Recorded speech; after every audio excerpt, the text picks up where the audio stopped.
కొన్ని బంధాలు రక్తంతో ఏర్పడతాయి. కానీ కొన్ని బంధాలు జీవితాంతం ప్రేమతో నిలిచిపోతాయి. అలాంటి అందమైన బంధమే అన్న-చెల్ల అనుబంధం. దాన్ని జరుపుకునే ముఖ్య పండుగ రక్షాబంధన్.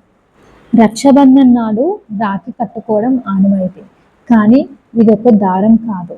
ఏ కష్టం వచ్చినా నీకు నా ప్రేమ, సపోర్ట్ ఎప్పుడూ ఎల్లప్పుడూ ఉంటాయని చెప్పే చిన్న గుర్తు. ఇప్పుడు మార్కెట్‌లో రకరకాలుగా రాఖీలు అవైలబుల్‌గా ఉన్నాయి. వాళ్ళ వాళ్ళ స్తోమత బట్టి వాళ్ళు తెచ్చుకుంటున్నారు. కానీ మన చేత్తో చేసిన రాఖీకి ఒక ప్రత్యేకమైన విలువ ఉంది. ఎందుకంటే అందులో ప్రేమ, ఆప్యాయత, సమయం, జ్ఞాపకాలు అన్నీ ఉన్నాయి.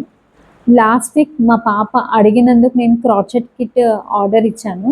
సో, అదొచ్చినప్పటి నుంచి మేము ఏదో ఒక రకంగా ట్రై చేస్తూనే ఉన్నాం. ఇలా ఫ్లవర్ తయారు చేయడం అంటే స్టార్టింగ్ కాబట్టి మాకంత పర్ఫెక్ట్‌గా రాలేదు. అయినా సరే దీని ద్వారానే మేము ఈసారి రాఖీస్‌ని తయారు చేయాలనేసి అనుకున్నాం. సో, ఇదొక మాకు మంచిగా టైమ్ పాస్ అయింది. At the same time screen time కూడా తగ్గింది. ఫ్యామిలీ టైమ్ స్పెండ్ చేసినట్టు అనిపించింది. ఒక్కసారి ఇది మొదలుపెడితే అట్‌లీస్ట్ ఒక half an hour to 45 minutes పడుతది కాబట్టి మనకు ఆ టైం అంతా కూడా పిల్లలు మంచి ఎంగేజింగ్‌గా ఉంటారు.